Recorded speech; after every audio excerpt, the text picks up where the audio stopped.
All right, well, let's get started. Hello, everyone. Good evening. Thank you so much for joining us today. My name is Monika Sharda. I'm on the DCSWA board, and I'm a social media strategist for the National Cancer Institute.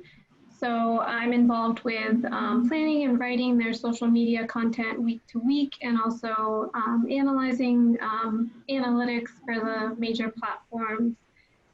My co-host today is Janessa Duncombe from from the DCSWA board, and she's a science reporter at EGU.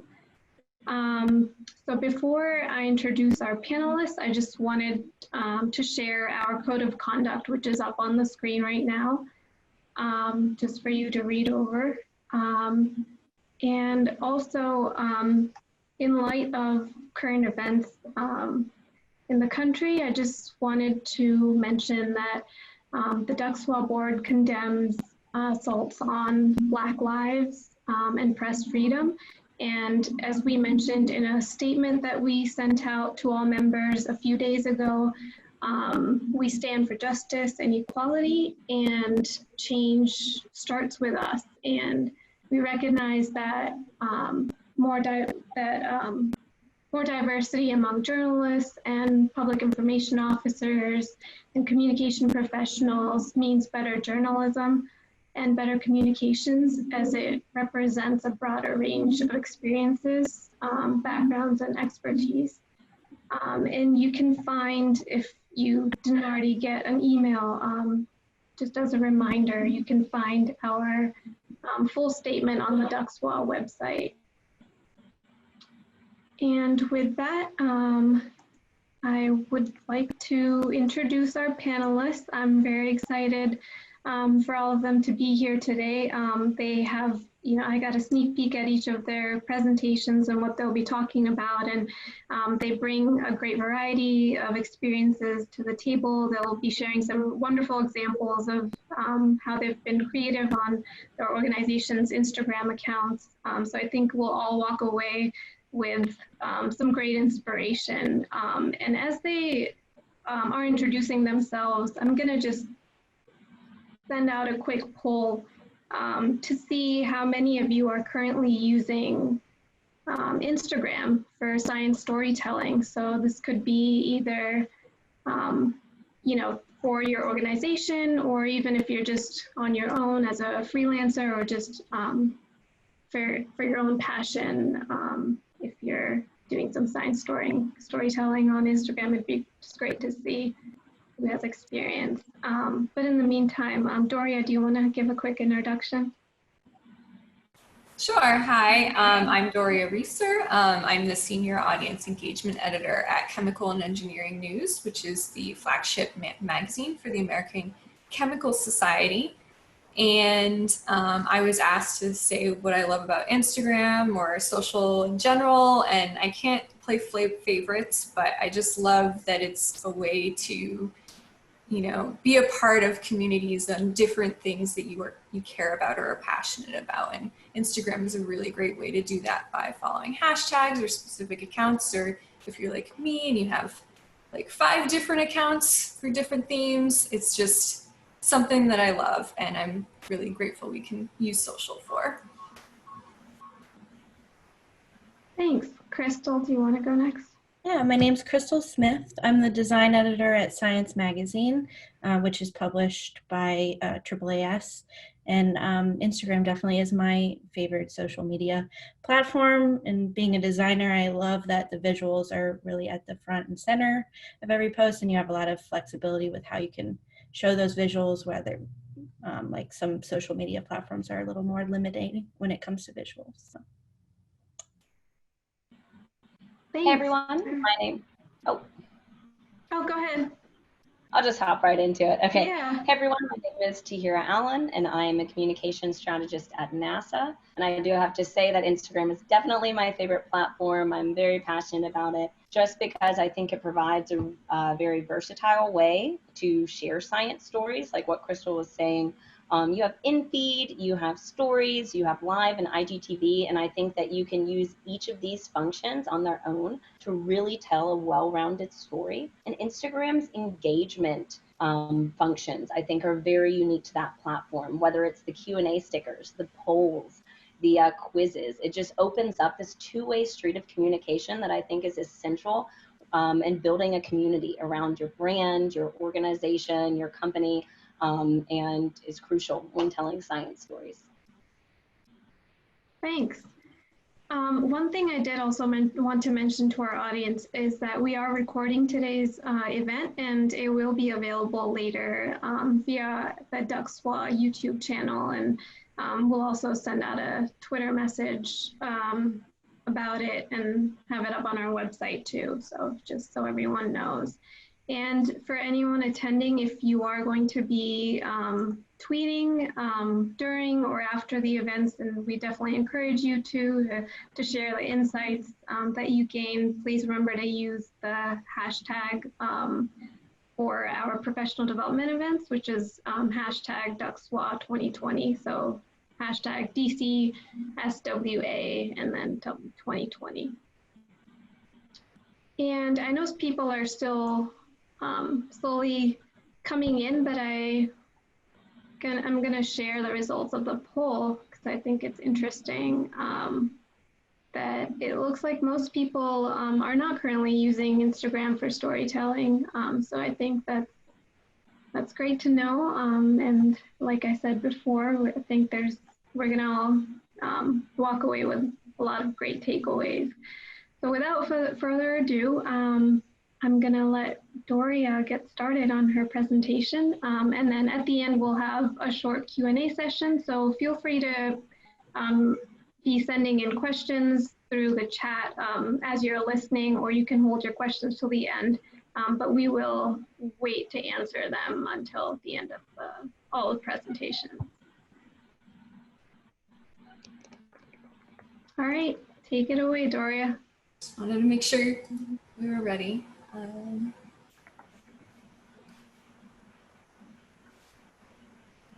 Okay, can you see my screen? Yep. Great. So I'm going to talk about captivating chemists on Instagram. Let me move this little taskbar over so you're not looking at that.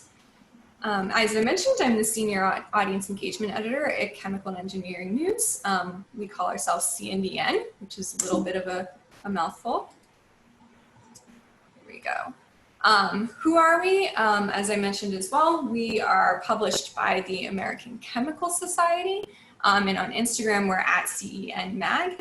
We do a variety of coverage from profiles to experiences like this postdoc experience to green chemistry. It's pretty much targeted at people with a chemistry background. However, for Instagram, why are we on Instagram? I'm going to share a few reasons why we're on Instagram, but it's a bit of a different audience for us because generally we tend to interact more with people who have graduate degrees, and we're trying to reach more younger people with the intent of, you know, exciting them, showing them how fun and interesting chemistry is, and to just engage more with our actual audience on there as well, and show a different side of CNEN and some personality behind CNEN. So a few reasons why we're on Instagram. First, you know, we're there to inspire current chemists, people who love chemistry, and people who might be future chemists. And it's of course a space for us to support that community and also to give them a voice in a different way than other platforms are. And in that light, you know, I just want to echo what Monika was saying earlier, in that, you know, I know it's been, we've had a lot on our minds over the last few weeks. And I just want to say that we stand in solidarity with Black Americans and support the Black and STEM community. So thank you for taking the time to do this today. So if you took a look at our Instagram channel, you would notice that the last several posts we've done have all been Black and STEM related. Part of that is to, you know, show support and amplify some voices. The other part is simply that because of between the pandemic and everything that's going on right now, we just haven't had as many resources to dedicate to our Instagram as we usually do, and so we haven't been posting as frequently. But we're at least trying to get out the content that we think really matters to our audience. And so as you can see, most recently, we're doing Shutdown STEM, which is happening tomorrow, some interesting graphics, and this interesting one in the top right is actually a tribute to Black in STEM, which I'll talk a little bit more about these types of content in a moment. Another way that we give chemists a voice is through our Instagram stories. We do a lot of Instagram story takeovers, and it's an opportunity for chemists to see research that's being done in other labs, but also for other people to see, you know, the person behind the scientist. We usually ask people to do a little bit outside of the lab. These examples show people in the lab, but we want people to see that chemists are people too, and they have other interests and hobbies as well. And so here are a couple of examples. One is with orgochemist, who does some really great photography in the lab, and the other is Chem with Kellen, who's a great science communicator. So as I mentioned, you know, we want to show off how beautiful and fun and interesting chemistry is. Our feed is full of a lot of different types of content. We have comics, we have images of chemistry, we have infographics, and they're all, for the most part, presented in a fun, interesting way. Why else are we on Instagram? We get story ideas on Instagram. That's actually something we weren't intending when we got on there, but from interacting with people and asking people to comment, we've gotten some inspiration for other stories. So it's been a great space for content sourcing. It's been a great way for us to reach new audiences. I had wanted to show some data on the newer audiences we've been able to reach. I just didn't have enough time to add that in. So you'll have to take my word for it that we reach a higher ratio of women on Instagram than we do in our other platforms. And we reach, this is probably not surprising, a younger audience. So typically our greatest audience range is between the ages of 25 and 45. And on Instagram, it's between the ages of 18 and 34. And it's also a source of web traffic for us. Once you reach 10,000 followers, you can link out and get web traffic, and that's something that we're also getting out of this. And of course, it's a place to have fun. These are examples from #Fluorescence Friday, which I kicked off a couple of years ago. So it's kind of my baby. But the one on the left is our Fluorescence Friday post, and then the right is just searching the hashtag and seeing what other people are sharing. And as you can see, it's quite a variety of types of ways that people are using it, from celebrating their research to, you know, using a phone as a light source to fluoresce something, which is pretty cool. I never would have thought to do that. So how do we choose our Instagram content? To be honest, we're very selective about it. We do not post anywhere near as much content on Instagram as we do on other social platforms, but we also get the most engagement per every piece that we share on Instagram. So it's worth taking that time to dedicate towards it. We have very different strategies for our feed versus our stories. On our feed, we sometimes create new content. We have a series called Periodic Graphics, and they are infographics, and they actually look, I mean, the tone and feel is the same as what you see at the bottom left here. However, the presentation is very different. So we've done something new here where we have a carousel of different parts of the graphic, and you can swipe through and learn something new. And that's something neat that we do. We also leverage a lot of CNN content. So on the bottom right is an interesting MOF structure. So we're a chemistry page, so it's probably not surprising that you would find a lot of structures on there. So we will share news, that type of content that way. And then we also have a lot of user-generated content.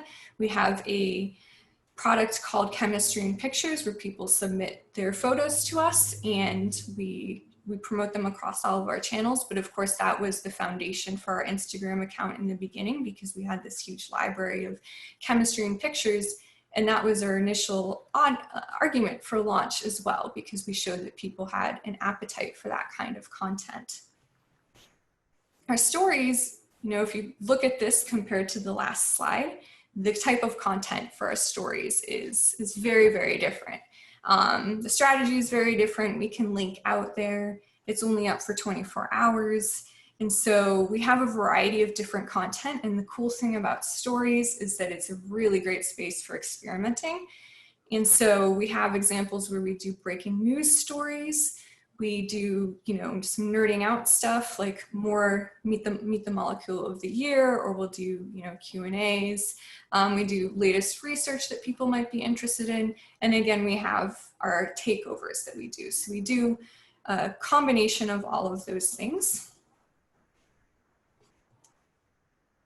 So some quick tips and tools. First is, it's, you know, it looks like a lot of people aren't using Instagram right now for storytelling, and maybe you will and maybe you won't, but if you plan on it, it's very helpful to have a strategy, to know what your goals are. And even if you have been using it, but you don't have a strategy, you might really benefit from having a strategy, because it helps you with choosing your content and, you know, figuring out if it was worth doing it or not.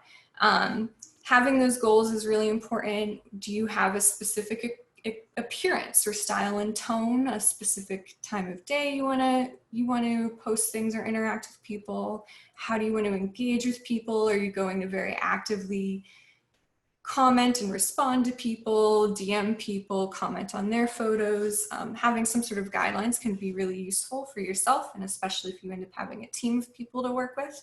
And then, you know, what kind of content do you want to share? Are you going to leverage your own, have user-generated content, get ideas from other people? There's just so many things you can do with Instagram. I'm excited. I'm hoping that Tahira will talk a little bit about IGTV, because I have no experience in that. And, you know, that's another neat way to share science stories on Instagram. Something else that's really important for us and for other newsrooms is, you know, measuring success. And I just wanted to share how we do that. I'm sure there are other ways to do it. The most straightforward way and easiest way is through your feed, because you can just look at the number of likes and comments. And you can do that in a lot of ways. You can literally just look on Instagram. Instagram also has pulls a little bit of analytics for you, as well as demographics data. And I should have mentioned here that demographics can also be a measure for success. And we use Hootsuite and Planoly to pull some of our data. Hootsuite you can also use for scheduling, and you can also use Planoly for scheduling.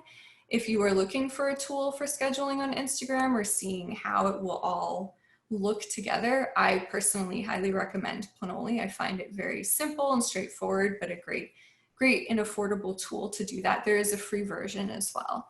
Something that we do that I actually had to find out from a number of other engagement editors, you know, how do they measure success of their stories? And in this particular context, I'm talking about something like a series of stories about one thing. For example, a story takeover.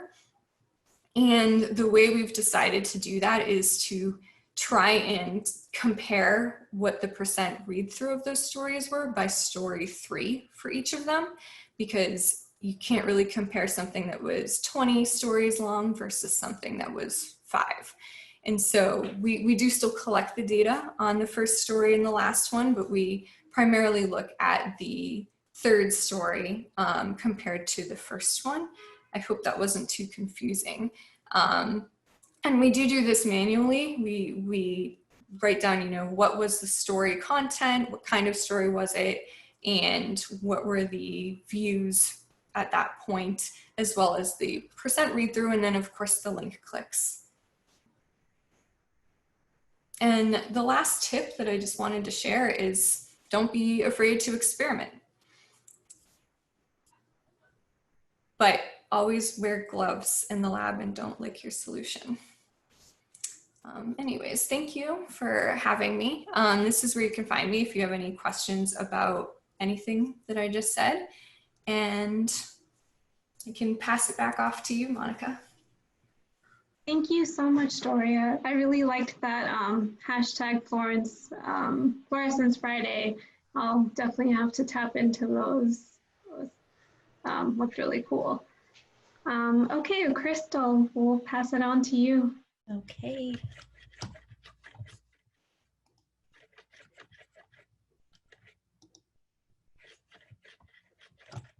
Okay, hi everyone. My name is Chrystal Smith. I'm the design editor at Science Magazine, which is a general science weekly publication that contains both scholarly research papers and news articles. I've been a part of the science visuals team for almost 8 years, fresh out of college at UMBC. And when I'm not working on layout design, art direction, project management for our magazine and website, I'm part of a small team that manages the science Instagram. So in 2013, Science's social media department was a team of one, and this individual was part of the news department.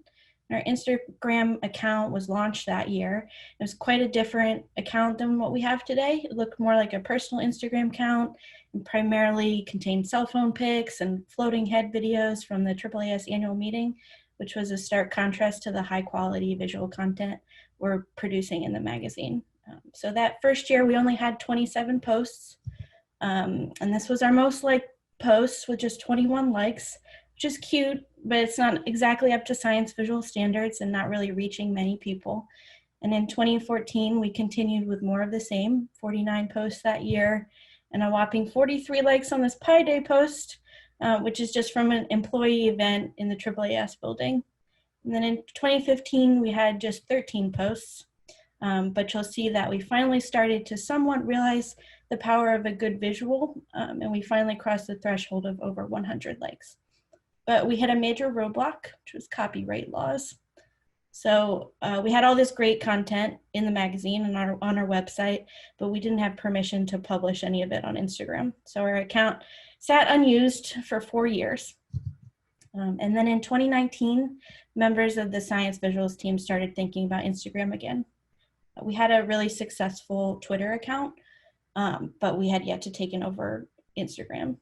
So we tackled the rights and permissions beast again. And at first we thought we would be limited to content we created in-house, which would primarily have been our infographics.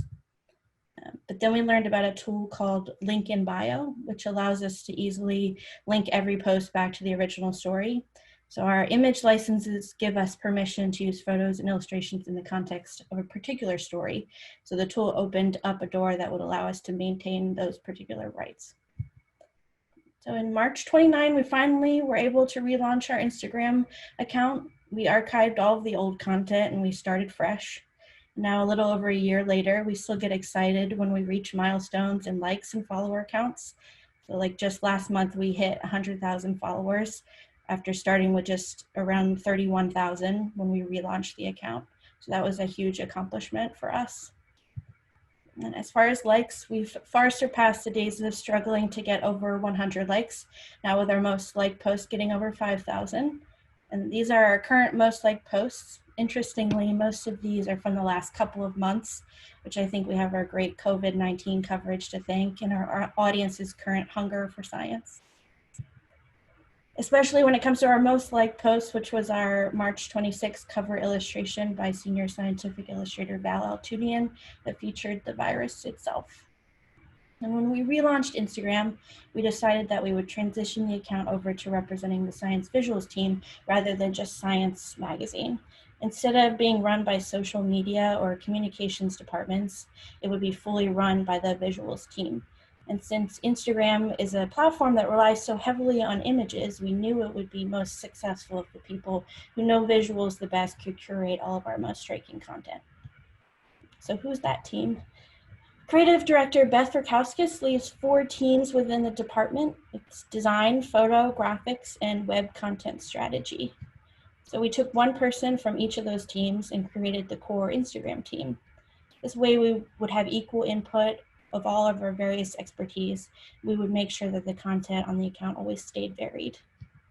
And as the representative from the design team, my role is to look at both the big picture and minute details. And when it comes to the big picture, every time someone from the team proposes a post, I ask a few questions. Have we posted something on a similar topic recently? Are we giving balanced play to all sections of Science Magazine and our sister journals? And is this our strongest visual? Will the image be eye-catching enough to grab the user scrolling through their feed? And can complex graphics be simplified enough to be user-friendly on Instagram while still maintaining the overall message? And when a story has many different types of visual elements, how do we package those together into a cohesive slideshow? And then when it comes to the minute details, I look at how photos will crop and if we can default to the standard square format. Do we need to add gray to the sides of a white cover to allow it to show up on the thumbnail view on our profile while still having visible edges on the image? And is the text in a graphic legible at mobile size? And is the typography in a video cohesive with science style? These all might sound like insignificant details, but the same attention to detail we put into all of Science's visuals, we carry into our Instagram process.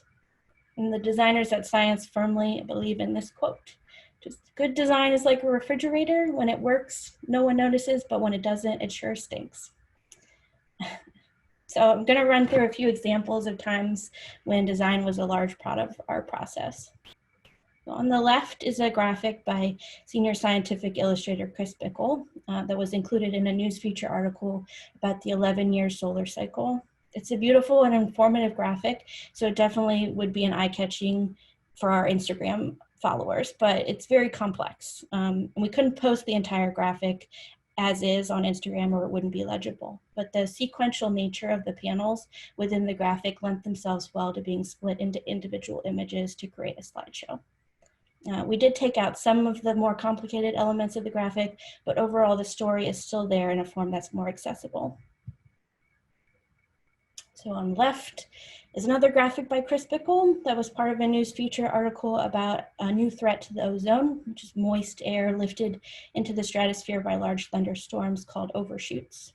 We wanted to include the features accompanying photo and graphic because they paired so well together. But the photo is very horizontal and the graphic is very vertical. And in order to create a slideshow on Instagram, all images must be cropped to the same ratio. So we were able to pare down the graphic to the most important portion and reworked it slightly so that it fit into a more horizontal format. On the left is the graphic created by senior graphics specialist Natalie Carey for an essay in our Books et al. Section, in which the authors suggest that Godzilla has evolved in size over the years in response to a spike in humanity's collective anxiety. And the graphic was published just in time for the release of the latest Godzilla movie, so we knew it had good potential to attract a more general interest audience. But the graphic is very detailed and the very horizontal format wouldn't work well on Instagram. So instead we were able to create a simple video that broke the timeline into individual frames. This post links to our news feature article about the ethical minefield of Burmese amber. And the print and online version of the feature include many beautiful photos. So it was clear that we would post a slideshow on Instagram to show them off. But the varying shapes of pieces of amber made them difficult to crop into the square format. So instead, we opted to combine the amber into a seamless panoramic image that users could scroll through, leading them to a more traditional series of slideshow photos. Typography is a very important part of a designer's role. It's one of those things that often goes unnoticed but makes a huge difference. We've been experimenting with stories recently, which often include a lot of typography. On the left is the original concept created by our social media team, and on the right is the final published story after I got my hands on it. And the story concept was strong start as a way to direct our followers to our collection of online COVID-19 content, but I feared that lackluster typography would make a user swipe right past it. So I used a stronger typeface that wouldn't get lost in the background image and in turn brought the typography more in line with science style. I also varied the size and weight of different text elements in order to create a sense of hierarchy within the image. And unfortunately, sometimes our amazing graphics simply just won't work on Instagram. Users are overloaded with an abundance of content every time they visit their feed, and if we can't grab their attention immediately, they'll scroll right by. While the graphic on the left worked wonderfully in print, where a reader can spend time absorbing all of the information, it's too text heavy for Instagram. So when it was proposed by the team as an option, I rejected it for that reason. And the same thing happened with the video on the right. While the animation did help an originally complicated graphic, I feared that the complexity and amount of text would be impossible for a user to take in, and especially when you can't pause videos on Instagram.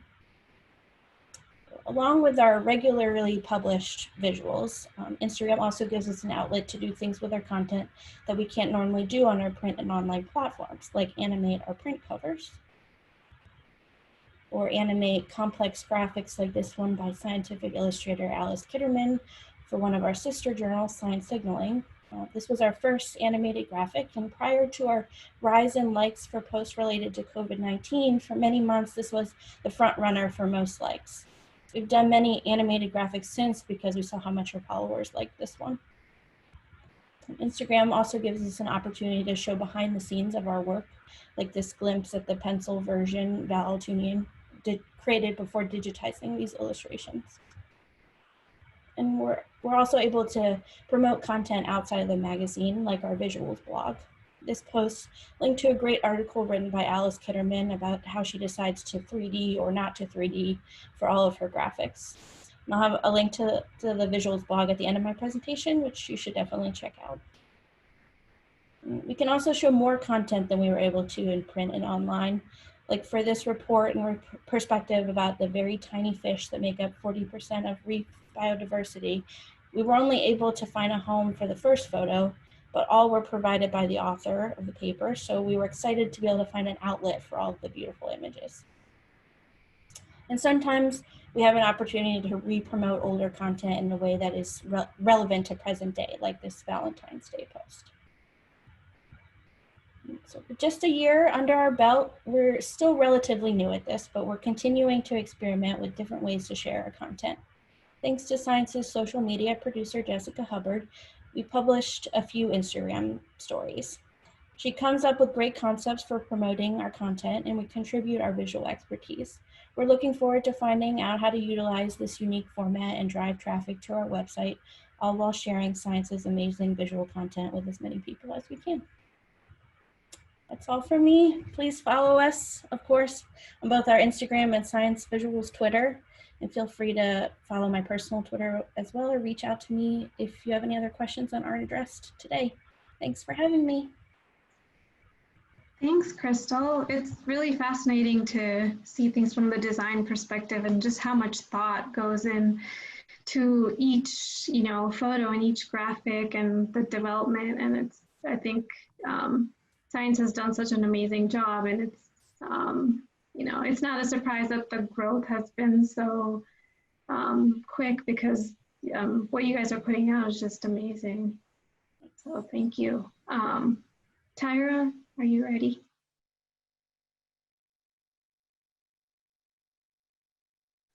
Oh, don't forget to unmute.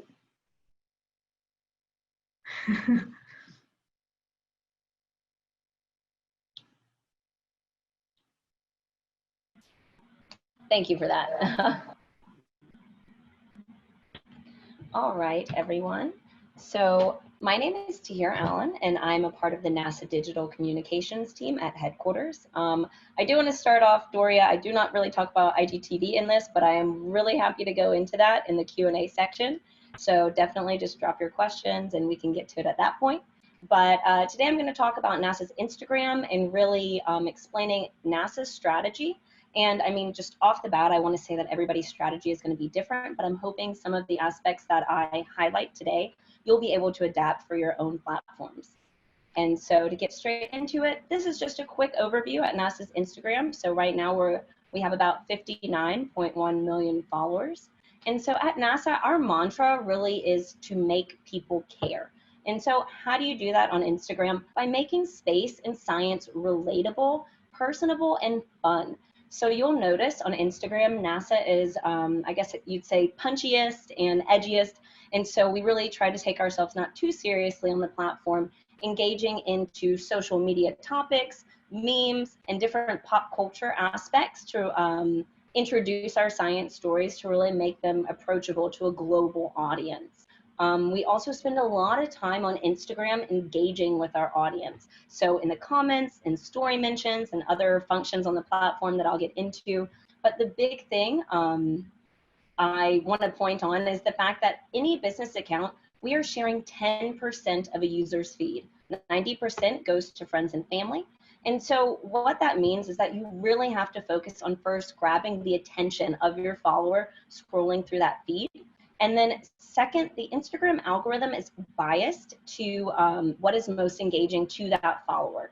And so think about it as you would think about a personal Instagram account. You post something, one of your friends comments on it, you reply back, and the Instagram algorithm thinks, okay, these people are interacting with each other and they like to see each other's content. Let's show them more of that. And so that same thing applies when it comes to brands and business accounts. So definitely throughout this presentation, you'll see a reoccurring theme of engagement and community building, which is a big thing for our Instagram strategy, especially kicking off this year.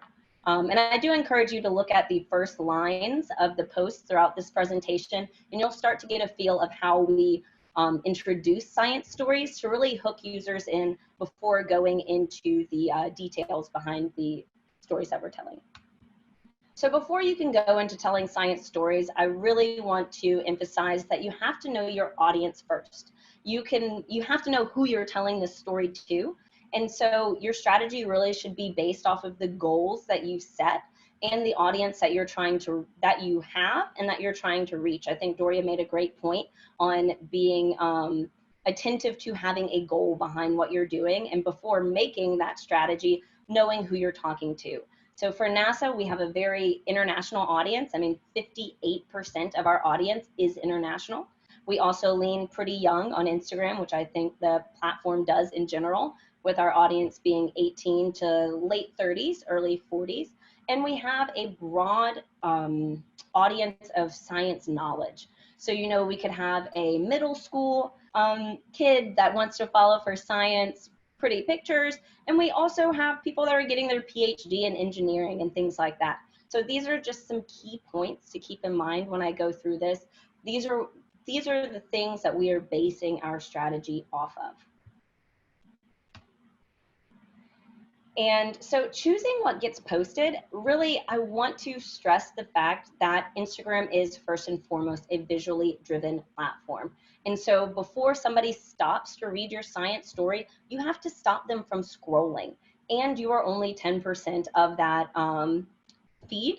And so visuals are everything. I know for NASA, we really prioritize vertical visuals. So things that are about 600 to 800 pixels, because this just takes up more of the user's phone screen and just gives you a bigger chance for it to stop. Also, having popping colors really help, whether it's blues or reds or things like that. And so our posting cadence on Instagram is only about 1 to 2 posts a day. And so that's just for us. I mean, I would definitely recommend if you're just starting out to post even more than that. I would say even up to 3 times a day, which we had this conversation with our Instagram rep. And they said really at that standpoint, when you're first trying to draw in an audience, not everybody that's following you is going to see every single thing you post. So off the offset, just making sure that you're putting content out there and giving yourself the ability to build this relationship with them, to have them like your stuff, to have you comment on your stuff. So like I said, we post 1 to 2 times a day, but we have many science stories coming out every single day. And so the first thing we ask ourselves, is this a strong visual? The second thing we ask, if this is really important news that we need to get out for the agency and it's not a strong visual, we need to look for a visual that is strong enough to present this news. Because at the end of the day, if that visual does not stop that scrolling, people are not even going to stay to read the caption afterwards. And so to go next. And so I do recognize that not everybody is going to have just a bank of space images available and whatnot. And so if you are posting and showing photos of people, which is something that we are trying to implement and do more on the NASA account, we just think that it's super important. You can't tell stories of people in science without representing all of the people in your diverse workforce and your diverse audience. And so I say that to say representation really matters, and where you place that representation in your Instagram carousel matters. And that goes with age, that goes with gender, that goes with ethnicity. And so it's the way that we approach this is that we are not only educating people, but we are trying to also inspire people. So when you talk about science, you want to make it approachable. I mean, we're trying to reach this younger generation, and we hope that when people see the posts that we have, see the stories that we share, that they can see themselves in this, and that it makes it even more relatable, inclusive, and inspirational. And when sharing people's photos, we do, if possible, try to share a quote from them, rather than having our caption start off with just messaging, because we find that it is more powerful to let people kind of speak for themselves, really. And so these are two images. We most recently had our Be an Astronaut campaign, and so just love these. And so now you have the strong visual, okay? You have the strong visual, you've made sure the visual, if possible, is vertical. We will even go as far as to take a horizontal image, and if it is possible, we will crop it to 600 by 800 to make sure that it does show up, it does take up more of the screen. And so I think, so writing the caption, this is very unique. So we do have a structure, really. If you go through NASA's Instagram posts, you'll see that we start each post with a one-liner. So right now, we want to catch people in before they even have to hit read more. And so you start with that catchy one-liner, and you'll notice that the one-liner isn't necessarily science related. Like I said, we have a very broad audience. And so many people, this one-liner is something that's relatable to our audience, because we understand that pop culture is a large part of life today, and it's a large part of the social media conversation online. And so we know that this one-liner will more than likely be more relatable to somebody than a double star system out 100 light years away. And so taking this to draw in the attention and hook them in. And then next, we will spend a lot of time rewriting science news. So all of our posts typically come from web features that are published on nasa.gov. And so we'll read the entire web feature and rewrite the caption to ensure, one, that it's easily understandable. We are trying to adhere not only to people that are at the top of their science knowledge, but also be approachable to people that are just getting started and just getting interested in science. And these captions will be about 2 paragraphs, so not making it too long. And after doing some comment engagement, we learned that there was an interest to see more of the science behind the images. And so we have used the link in bio and created a new NASA landing page, nasa.gov/Instagram, to curate every single, most of our Instagram posts and web features. So that way people do have the opportunity to click their link in bio. And then at the end, we are very particular in the hashtags that we use, making sure that we use 4 to 7 of varying sizes. So small, medium, and large. And when I say size, I mean how much that hashtag has been used. So for example, Instagram is really great about giving you the opportunity to show up in different places other than your profile with your hashtags, especially in the Explore page. And if you use a hashtag that has maybe been used 50 times, you have a higher probability of showing up as one of those top posts under the hashtag. We will even go as far as to sprinkle in hashtags that aren't necessarily science related. So if we have a feel good post that day, we might do hashtag feel good, hashtag, we've used Beyonce words in hashtags, just things to get our conversations into other pockets where people might not necessarily have NASA on their radar. I do want to stress that this one-liner does make sense with the science that is going on in the post. So as you see in this example, the story is actually about a double star system that has been flipping between 2 different versions of itself. And so when I'm reading the story, I'm thinking, okay, this is a little wonky for like a broader audience, and how can I catch people off the bat? And so this is definitely one of our more edgier posts, but even star systems have identity crisis. And with something catchy like that and fun, you grab their attention and then go into the science, giving them that option to learn more if they want to.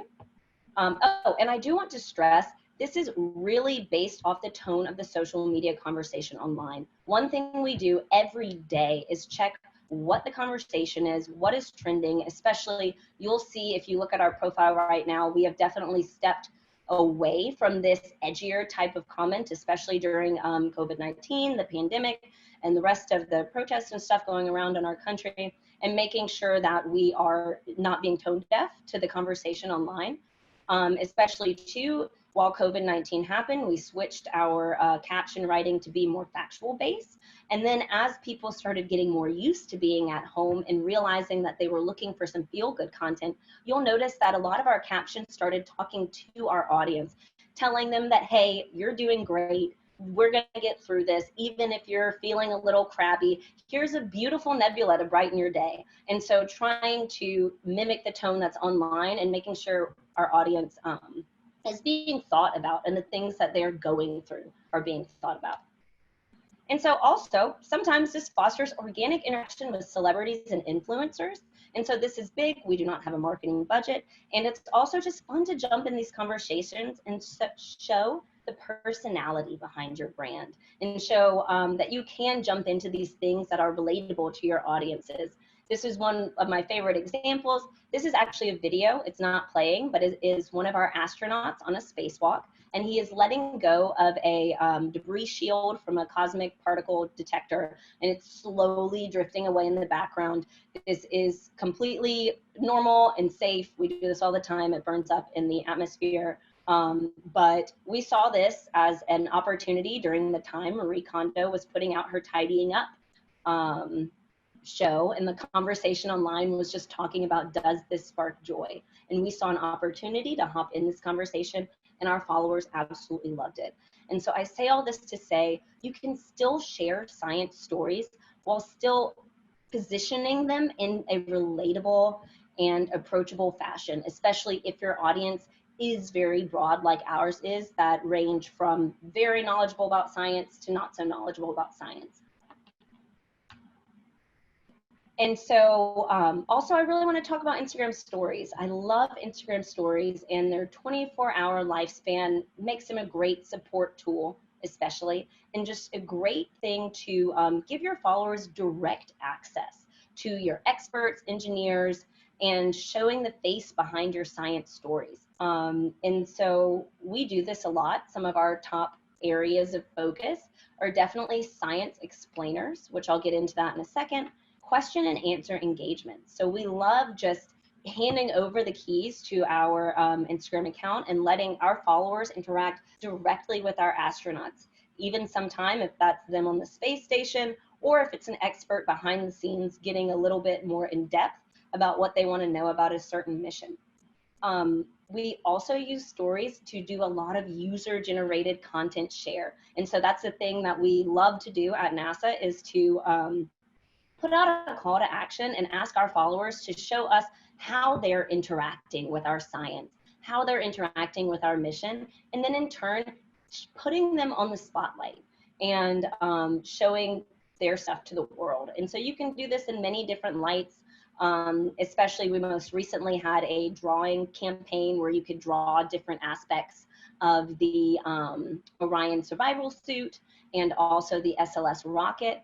And so giving users the opportunity to really show their skills, show their creativity, and give them a platform to amplify their voices on has been really beneficial for us in telling these stories and just building that two-way street of communication. And lastly, using single slide swipe ups to generate follows to a link. And so I like to say that not every science story needs a drawn out Instagram story. And so really, if we have a piece of science news that might be too complex to explain in a short in-feed caption or in a 7-slide Instagram story, we will do a single slide swipe up.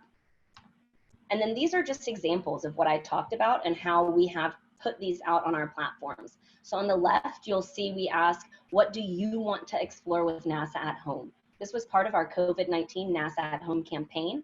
And you see here on the onset, we decided we did not want to just spew out information to our followers, rather give them the opportunity to tell us what they'd like to see from us. And then we created that content for them, tagging whichever user said the topic in every single story. And so also generating that two-way street of communication and allowing them to share the fact that NASA posted their stuff and tagged them in their story on their own personal account.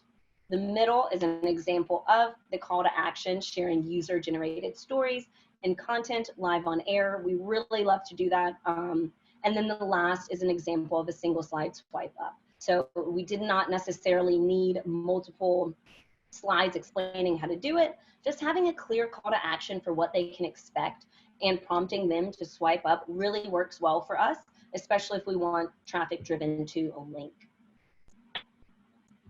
And lastly, like I said, Instagram stories are great support products. Goes back to that beginning where I talk about how Instagram has such versatility with the different things you can use on your platform. So with this example, you'll see the National Science Foundation release their news about the first image of a black hole. And this was completely taking over the news cycle that day. Of course, in our Instagram feed, we posted the image of the news, but in stories, we took this as an opportunity to help educate our followers what even is a black hole. So they're definitely difficult things to understand. And so we used the story as a support product to the in-feed post. And this was back then one of our most engaged with stories. And you could even go as far as to also couple this with an Instagram Live with an expert that maybe worked for NASA. Our Chandra X-ray telescope was a part of this. And we could even couple it with that. So taking the different functions and seeing how they can work together is really a strategy that we use. And lastly, I just want to focus, for us, 2020 is really dubbed the year of community building. And so what that means is making a conscious effort to really blur this line between brand and followers and establish a relationship with our users. We're understanding that that is a crucial part to just keeping people engaged, keeping people just interested in your science stories, and making sure how we do this. After every post that we do, we will make sure to be in the comments at least 10 to 15 minutes. And this doesn't have to be anything super intensive. It's actually one of my favorite things to do is to just react back with our users and show that your brand has personality. At the end of the day, there is a real person behind this brand. And I think people relate more with seeing this aspect of a brand or an organization or publication come out. And also goes hand in hand with sharing user-generated content.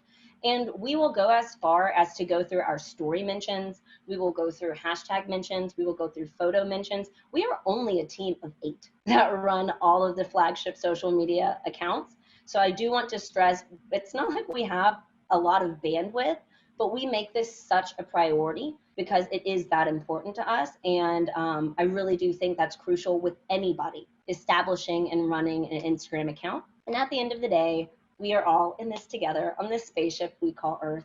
And so that is something that we like to keep in our minds every time we post on this platform and every time we engage with users. And that's it. Thank you.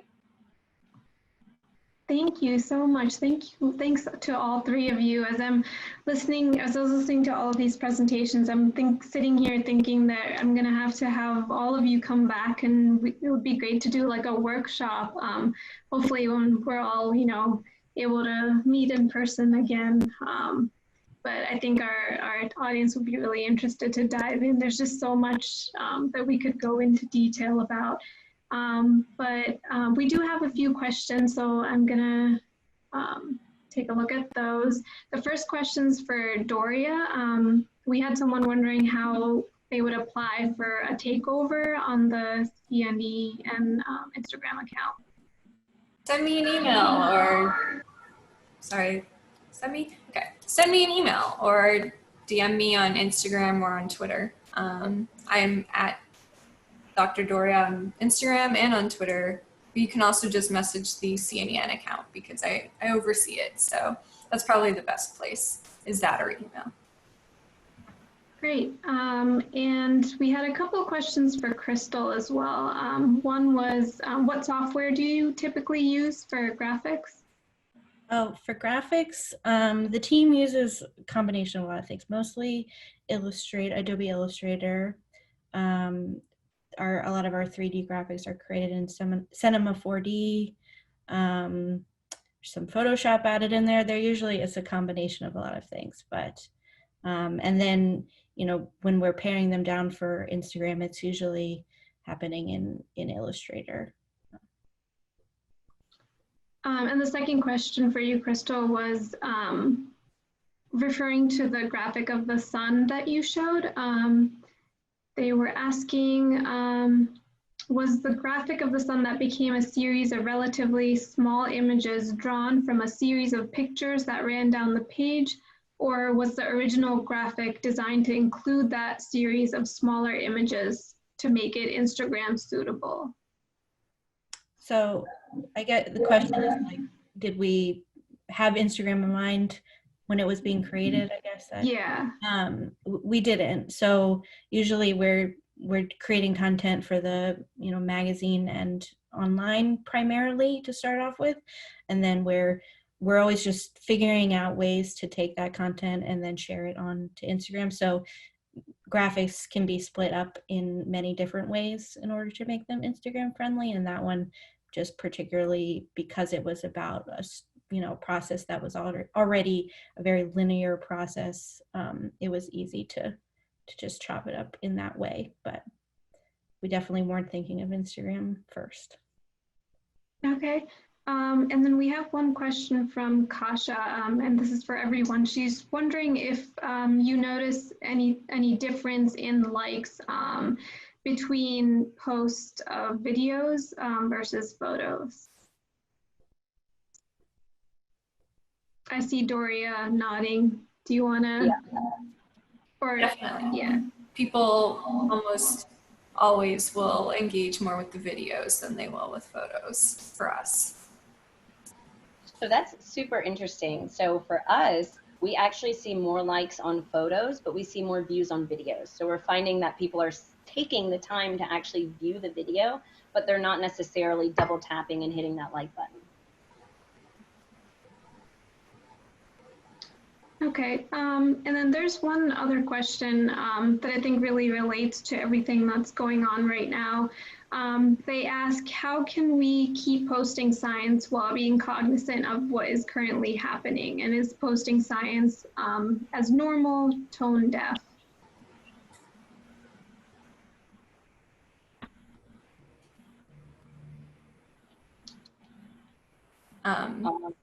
I would say, you know, they had the word tone deaf in there. It's really all about tone and making sure that, you know, that you have acknowledged what's going on at some point so that people know you're not ignoring it, but otherwise just making sure you're not making it lighthearted and fun and joking around.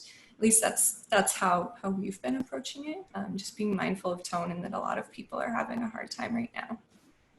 Yeah, I agree with that. I think, I mean, you know, we've taken some pauses in the last couple of weeks, but there is a lot of important science that still needs to be out there, and so we are posting where we can, just, you know, acknowledging also where we can, and like we'll be supporting Shutdown STEM tomorrow, and so yeah. I definitely agree with everybody, and the fact of just making sure to monitor the conversation that's going on right now, and just asking yourself, is your science adding noise to this conversation? I know for us, we've definitely sent out guidance and the whole agency, just to make sure that, yes, you are looking at your tone, but also making sure that whatever you're sharing is not adding noise, and more so leaving space for those marginalized voices to be able to share their stories, and paying attention to what is trending at that time. For example, I know George Floyd's funeral was today, and so if you might not have a time sensitive post that needs to go out at that moment, holding off on that news and letting the communities online just grapple with everything that's going on, and then sharing your news at a later time in the day. And I know we're just at time, but I wanted to ask one final question, just something a little more fun. I was wondering if you have any favorite Instagram accounts that you like to follow that for inspo. It can be science related or not science related, but I think it'd be great to hear. Dorea, do you want to get us started? Mine are all dog accounts, so yeah. I mean, there's a lot of great science ones too, but personally, I'm a big fan of Crusoe the dachshund. But that's who my last gift was of. Okay, Chrystal. I look a lot at the New York Times just for how they design a lot of their content. Like they come up with really creative ways to incorporate text into the images without taking away from the image themselves, and their stories have a really good, actual story format, tell a full story. And so I definitely look at the New York Times a lot for inspiration. So for me, actually, Dorea, this goes on to your IGTV comment. Instagram, like the actual account Instagram, does a phenomenal job with IGTV. I had a meeting with them. They said that they put a lot of resources in IGTV, and so you'll see that they have a lot of different series that some of them follow athletes. I know I'm a big fan of Chrissy Teigen, and they did a kind of like a behind the scenes in her house, get to know her in 3 minutes. I also just really love Nat Geo, Nike, and Humans of New York. So I'm a big personal storyteller, and I think these accounts do a really great job. Nat Geo, they oftentimes just hand over their account to their photographers and let them go into the field, and especially during COVID-19, they have been letting them really just kind of post unfiltered and just making sure you're getting to see the world in real time. And also Nike just handing over it to their athletes. I think it is very inspirational for people to get to hear the person behind the idol, I guess you'd say. You look at celebrities, you look at athletes, you even look at places around the world and say Humans of New York, and you see them from the onset. But I think all of those accounts do a really great job of letting you get personal with them, and you can most oftentimes relate a piece of their story to yourself, which I think is just incredible. Thanks. Those are all really great suggestions. So I know we're over time, and I apologize for that. I wish we had more time because I still had so many more questions, and I'm sure our attendees did too. But thank you all so much to our panelists for joining today and preparing those presentations. It was incredible to hear from you. And thank you to our attendees for being here. I hope that if you're not already following these organizations on Instagram, you will go and do that now. As a final reminder, our next DCSWA professional development event is this Thursday at the same time, so 7 to 8 p.m. And it's about writing story kickers, and it'll be led by DCSWA board member Emily Conover. There's a great lineup of panelists for that one as well. So I hope to see you all there. And thank you so much again for joining us. And thanks to our panelists. Have a great evening, everyone. Thank you, guys.